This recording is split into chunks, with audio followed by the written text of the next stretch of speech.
오늘의 이야기에 귀 기울여 주시는 모든 분들께 하나님의 평강이 함께하기를 기도합니다.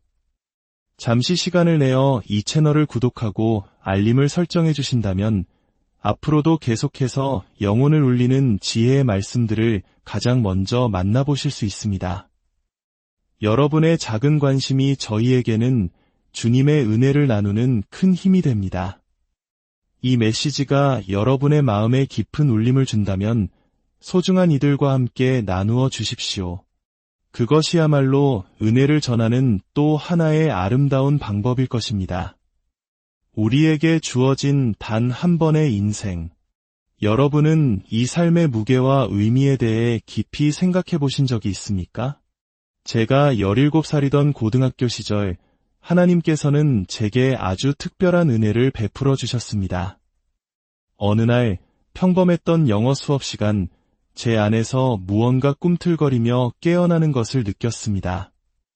그것은 마치 잠들어 있던 영혼이 기지개를 켜는 듯한 강렬한 각성이었습니다. 이미 예수님과 동행하는 삶을 살고 있었기에 그것이 신앙의 시작은 아니었습니다. 하지만 그 순간 제 마음속에 새로운 불꽃이 피어올랐습니다. 그것은 바로 우리에게 주어진 인생은 단 한 번뿐이라는 사실에 대한 경이로움과 동시에 그 엄청난 무게감에 대한 깨달음이었습니다. 인생은 비디오 녹화처럼 다시 찍을 수도 없고 시험처럼 재시험을 볼 기회도 없습니다. 단 한 번의 삶, 그리고 그 끝에는 영원히 기다리고 있다는 진실이 제 온몸을 전율하게 했습니다. 1964년 저는 학교 문학 잡지에 보잘것없는 시 한 편을 실었습니다. 지금 돌이켜보면 문학적 가치는 거의 없는 미숙한 작품이지만 그 시에 담겨있던 고민의 흔적만큼은 여전히 제 마음을 무겁게 누릅니다. 그 시는 제가 단 한 번의 인생이라는 진실 앞에서 얼마나 깊이 고뇌했는지를 보여주는 증거이기 때문입니다. 저는 그 인생을 영원히 망쳐버릴 수도 혹은 의미 있게 살아낼 수도 있다는 갈림길에 서 있었습니다. 그 시의 제목은 잃어버린 세월이었고 17살 소년이 늙은이의 시선으로 쓴 작품이었습니다. 마지막 구절은 이러했습니다. 오랜 세월, 나는 이 땅에 숨겨진 의미를 찾아 헤맸네. 젊은 시절 나의 탐색은 헛되기만 했지. 이제 마지막 남은 세월이 저물어가는 지금. 나는 그 탐색을 다시 시작해야만 하네. 고등학교를 졸업할 무렵 제 안의 모든 것이 소리치고 있었습니다. 절대로 저 시와 같은 인생의 끝을 맞이해서는 안 된다고 말입니다. 인생의 황혼기에 이르러 결국 인생이 무엇인지 알아내지 못했어. 그냥 되는 대로 그저 행복해지려고 애쓰면서 생각 없이 살아왔을 뿐이야 라고 말하게 되는 것. 인생의 무게와 그 끝이 어디로 향하는지에 대한 깊은 고찰 없이 그저 죄책감과 좌절감에 빠지지 않기만을 바라며 살아가는 것. 저는 그런 삶의 결말을 원치 않았습니다. 단 한 번뿐인 인생의 경이로움과 그 무게감은 그날 이후로 단 한순간도 저를 떠나지 않았습니다. 저는 지금도 여전히 제게 남은 시간이 얼마일지 생각합니다. 1년일지 아니면 단 1분일지. 아버지는 87세에 돌아가셨으니 제게 20년이 더 주어질 수도 있겠지요. 하지만 확실한 것은 아무것도 없습니다. 제가 아는 단 한 가지는 이 삶을 결코 낭비해서는 안 된다는 것입니다. 우리에게 주어진 것은 오직 이 한 번의 삶과 그 결과뿐입니다. 그때부터 제 안에서는 삶의 목적에 대한 엄청난 갈망이 솟아오르기 시작했습니다. 많은 사람들이 우리는 어디에서 왔는가? 라는 질문에 몰두하지만 제게는 그 질문조차 나는 어디로 가고 있는가? 라는 더 큰 질문을 위한 것이었습니다. 저는 존재의 이유, 삶의 설계도를 알고 싶었습니다. 내가 무엇을 위해 살아야 하는지 알고 싶었습니다. 저는 왜?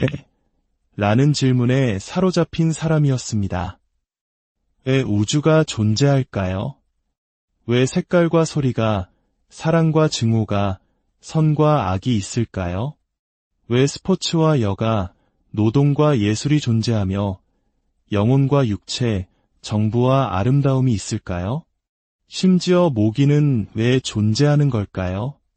웃음과 결혼, 질병과 전쟁은 왜 있으며 바로 지금, 이 순간 당신과 나는 왜 여기에 존재하는 걸까요? 제게 이것은 가장 큰 질문이었습니다. 매주 강단에 설 때마다 저는 이 질문을 품습니다. 지금 이곳에서 무슨 일이 일어나야 하는가? 이 메시지와 이 순간의 가장 중요한 목적은 무엇인가? 여러분은 왜 이 자리에 있습니까? 이 순간을 통해 당신의 삶에 어떤 영원한 파장이 일어나기를 원하십니까? 17살 무렵 제게 찾아온 이 인생의 무게감과 경이로움, 그리고 존재의 이유에 대한 질문은 결코 사라지지 않았습니다. 그리고 하나님께서는 그런 제게 참으로 자비로우셨습니다. 그 후 7년 동안 대학과 신학대학원에서 공부하며 보낸 24살, 25살이 될 때까지의 시간 동안 제 인생의 가장 큰 그림들이 제자리를 찾아갔습니다. 그리고 그 그림들은 지금껏 단 한 번도 변하지 않았습니다. 저는 참으로 큰 축복을 받았습니다. 물론 어떤 분들은 70이 되어서야, 또 어떤 분들은 이제 막 17이 되어서야 인생의 큰 그림을 맞춰가기 시작할 수도 있습니다. 결코 늦은 때는 없습니다. 그때부터 지금까지 제가 해온 일은 단지 그 핵심적인 질문들에 계속해서 집중하는 것이었습니다. 저는 박식한 사람도 모든 것을 아우르는 사상가도 아닙니다. 그저 성경의 작은 한 구절을 붙들고 그 안의 의미를 깊이 파고드는 분석적인 사람일 뿐입니다. 그래서 저는 제 인생의 가장 큰 질문들이 항상 중심에 머물도록, 그리고 그 질문들에서 마지막 한 방울의 의미까지 짜낼 수 있도록 온 힘을 다해왔습니다. 그리고 이것이 제가 평범한 우리 모두에게 권하고 싶은 삶의 태도입니다. 인생에서 거대한 변화를 일으키기 위해 수많은 것을 알 필요는 없습니다. 오히려 나이가 들수록 제가 아는 것이 줄어든다는 것을 느낍니다. 단순히 기억력이 나빠져서가 아닙니다. 제가 모르는 것이 얼마나 많은지를 깨닫게 되기 때문입니다. 진정으로 중요한 것은 많이 아는 것이 아니라 정말로 중요한 몇 가지 위대한 진리를 깊이 아는 것입니다. 그리고 그 진리를 위해 온 힘을 다해 살고 기꺼이 죽을 각오가 되어 있는 것입니다. 세상에 영속적인 변화를 남기는 사람들은 바로 그런 사람들입니다. 여기서 말하는 변화는 세계적으로 유명해지는 것을 의미하지 않습니다. 그것은 본질이 아닙니다. 이 자리에 계신 평범한 할머니, 아버지, 혹은 우리 자신처럼 말입니다. 영원까지 이어지는 지속적인 영향력을 세상에 남기기 위해 우리는 수많은 지식이 아니라 몇 가지 위대하고 장엄하며 변치 않고 명백하며 영광스러운 진리에 완전히 사로잡혀야 합니다. 그리고 그 진리들로 인해 마음에 불이 붙어야 합니다. 그것이 바로 삶을 가치 있게 만드는 것입니다. 이제 제가 17세에서 24세 사이에 발견했고 남은 평생을 바쳐 탐구해온 낭비하지 않는 삶을 정의하는 3가지 위대한 발견에 대해 나누고자 합니다. 첫 번째 발견은 이것입니다.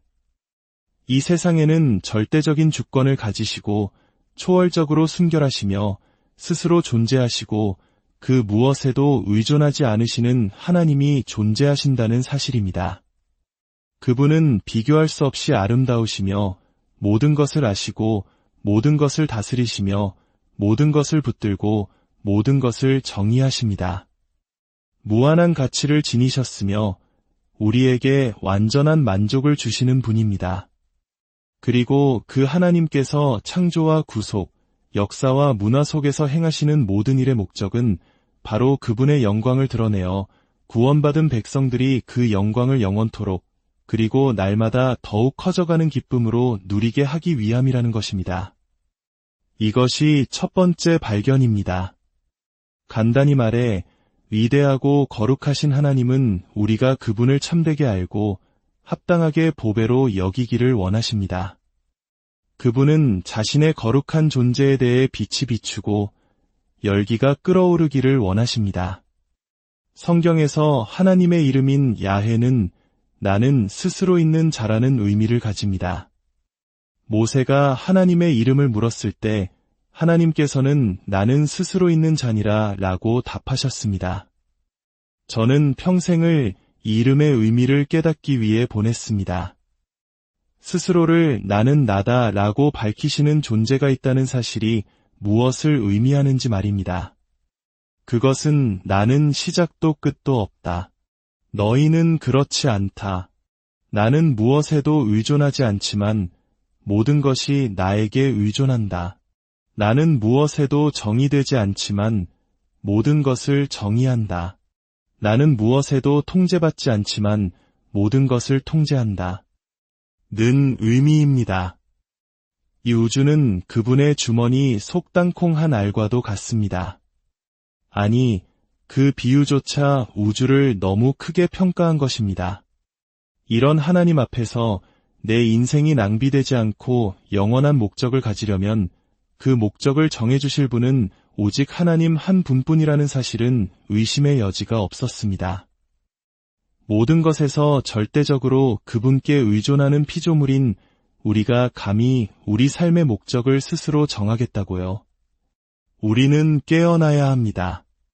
그분은 하나님이십니다.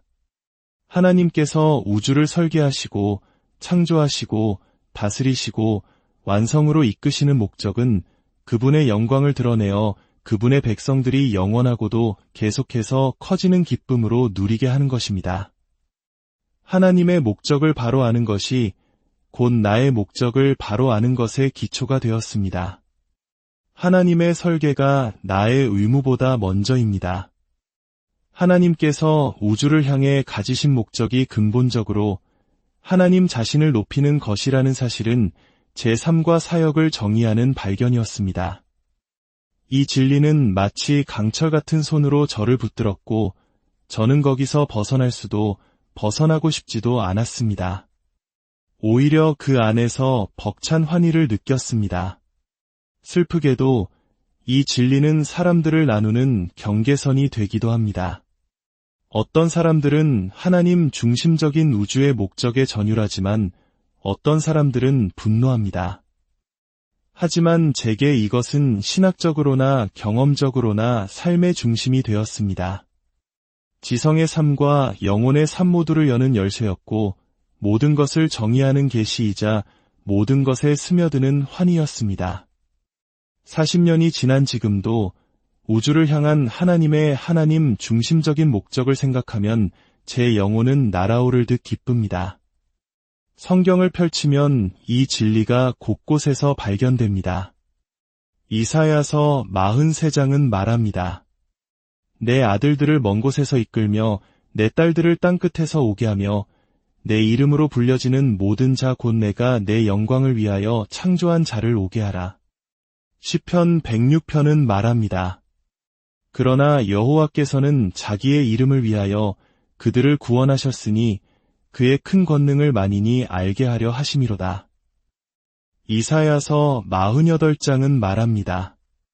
내 이름을 위하여 내가 노하기를 더디할 것이며 내 영광을 위하여 내가 참고 너를 멸절하지 아니하리라.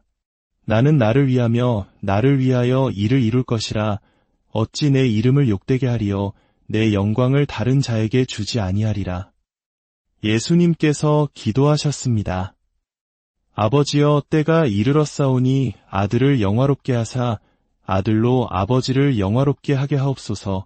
하지만 여기서 질문이 생깁니다. 하나님, 왜 당신의 영광을 드러내려 하십니까? 그분의 대답은 이것입니다. 나는 너희에게서 영광 받기를 원하기 때문이다. 너희가 나를 경이롭게 여기기를 원하기 때문이다. 내 모든 것을 만족시키는 아름다움의 무한한 가치가 너희 안에서 나에게 다시 반사되기를 원하기 때문이다. 하나님 영광의 가치는 우리가 그것을 얼마나 소중히 여기는지에 따라 반영됩니다.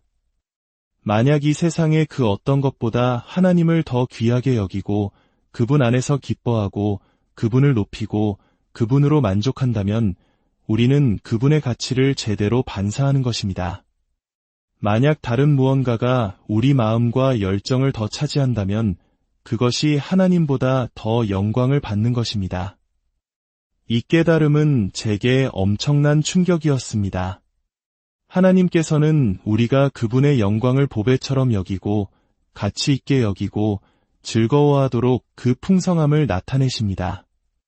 우리가 그 영광을 지루하게 여긴다면 그분은 아무런 영광도 받지 못하십니다. 로마서 9장은 말합니다. 하나님께서는 당신의 진노와 능력을 알게 하시고자 오래 참으심으로 진노의 그릇들을 견디셨는데 이는 긍휼의 그릇에 대하여 그 영광의 풍성함을 알게 하고자 하심이라고 말입니다. 그 풍성함은 우리를 지루하게 만들기 위함이 아닙니다. 우리가 그것을 즐거워하고 찬양하고 그것을 위해 살고 죽게 하기 위함입니다. 우리는 영원토록 그리고 계속해서 커져가는 기쁨 속에서 그 영광을 누릴 것입니다. 왜 계속해서 커져가는 기쁨일까요?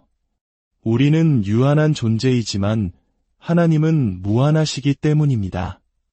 우리는 하나님의 영광을 한 번에 다 담을 수도 영원히 다 탐험할 수도 없습니다. 우리는 영원이라는 시간 동안 하나님의 장엄한 산맥을 하나씩 오르게 될 것입니다. 수십억 년이 지나 한 산맥의 정상에 올랐을 때 저 멀리 우리가 아직 알지 못하는 영광의 산맥들이 끝없이 펼쳐져 있는 것을 보게 될 것입니다. 하나님은 우리가 그분을 참되게 할 때 영광을 받으시고 우리는 그분을 합당하게 사랑할 때 기쁨을 얻습니다. 그렇습니다. 하나님은 우리가 그분 안에서 가장 큰 만족을 누릴 때 가장 큰 영광을 받으십니다. 이것이 첫 번째 발견이었습니다. 그렇다면 24살의 젊은이에게 주어진 삶의 목적은 명확해졌습니다. 저 또한 하나님의 목적에 동참하는 것입니다. 제 삶과 죽음을 통해 하나님의 영광이 얼마나 최고로 가치 있는지를 보여주는 것. 그것이 바로 낭비하지 않는 삶입니다. 먹든지 마시든지 무엇을 하든지 다 하나님의 영광을 위하여 하는 것. 즉, 삶의 모든 것보다 하나님을 더 소중히 여기고 그분 안에서 만족함으로써 그분이 얼마나 위대하신지를 보여주는 것입니다. 두 번째 발견으로 넘어가기 전 우리는 거대한 장애물 하나를 마주해야 합니다. 하나님의 목적과 우리가 그 목적에 동참할 수 있는 능력 사이에는 엄청난 장애물이 있습니다.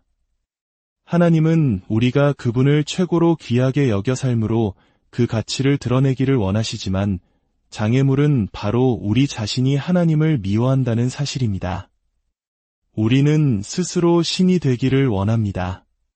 그 누구의 통제도 받기 싫어합니다. 우리 마음 깊은 곳에는 하나님, 내 인생에서 비켜주세요라는 교만이 자리 잡고 있습니다. 그리고 그 결과 하나님의 진노가 우리 위에 머물러 있습니다.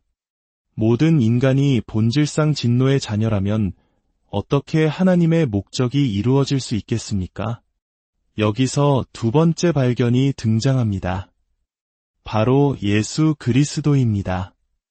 성육신하신 하나님의 아들 예수 그리스도는 우리가 하나님의 영광을 보고 맛볼 수 있게 하는 수단이 되실 뿐만 아니라 이 장애물들을 극복하시는 그 행위 자체를 통해 우리가 볼 수 없었던 바로 그 영광의 정점이 되셨습니다.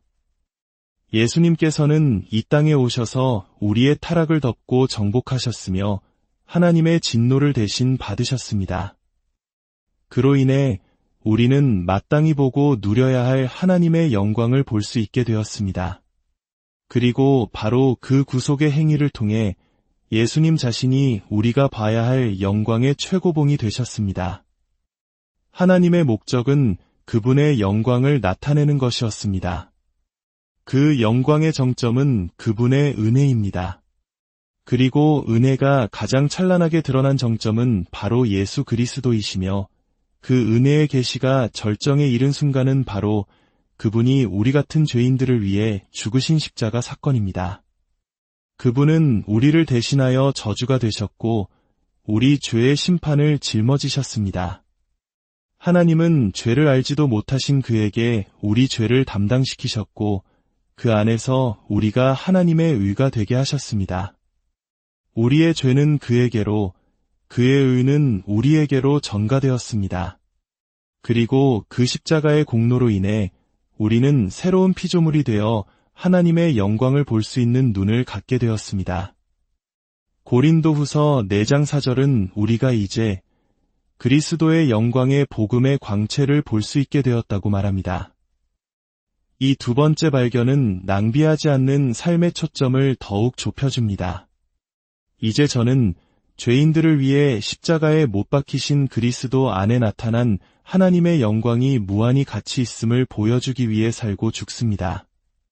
낭비하지 않는 삶이란 예수님이 생명보다 더 귀하다는 것을 보여주는 삶입니다.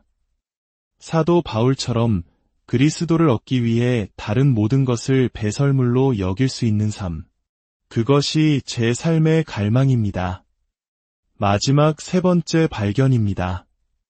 그리스도 안에서 나타난 하나님의 모든 것을 만족시키는 가치와 영광을 가장 분명하게 보여주는 삶은 바로 사랑을 실천하며 겪는 기쁨의 고난의 삶입니다. 예수님께서는 산상수훈에서 이렇게 말씀하셨습니다. 나로 말미암아 너희를 욕하고 박해하고 거짓으로 너희를 거슬러 모든 악한 말을 할 때에는 너희에게 복이 있나니 기뻐하고 즐거워하라 하늘에서 너희의 상이 큼이라. 그리고 이어서 말씀하십니다. 너희는 세상의 소금이라. 너희는 세상의 빛이라. 이같이 너희 빛이 사람 앞에 비치게 하여 그들로 너희 착한 행실을 보고 하늘에 계신 너희 아버지께 영광을 돌리게 하라. 우주의 존재 이유인 하나님께 영광을 돌리는 것이 어떻게 이루어집니까? 여기서 빛과 소금은 무엇일까요? 단순히 착한 행실일까요? 아닙니다. 세상에도 착한 일을 하는 사람은 많습니다. 이 말씀에서 세상이 절대 흉내낼 수 없는 비범한 것은 단 하나입니다. 바로 박해와 거짓 비방 속에서도 하늘의 상을 바라보며 기뻐하고 즐거워하는 것입니다. 세상은 이것을 할 수 없습니다. 그들에게는 영원한 상이 없기 때문입니다. 하지만 여러분은 할 수 있습니다. 만약 여러분이 하늘에 있는 상, 즉 예수 그리스도의 영광을 보는 그 상급에 너무나 만족한 나머지 여러분을 미워하는 사람들을 향해서도 기쁘게 선을 행할 수 있다면 여러분은 세상이 맛보지 못한 짠맛을 내는 소금입니다. 사람들은 여러분을 보고 맛보며 놀라워할 것입니다. 이것은 도저히 인간의 힘으로는 불가능하다. 저 사람의 영혼을 만족시키는 위대하고 영광스러운 하나님이 계신 것이 틀림없다. 그것이 바로 우리의 상급입니다. 예수님께서 기도하신 것처럼 그분이 계신 곳에서 우리도 함께 그분의 영광을 보는 것, 그것보다 더 큰 상은 없습니다. 부디 여러분의 삶을 낭비하지 마십시오. 예수님을 바라보십시오. 여러분을 위한 그분의 고난 속에서 하나님의 은혜의 영광이 절정에 이르렀음을 발견하십시오. 그분을 붙드십시오. 그리고 그분 안에서 너무나 큰 만족을 누린 나머지 여러분의 삶과 죽음이 그분이야말로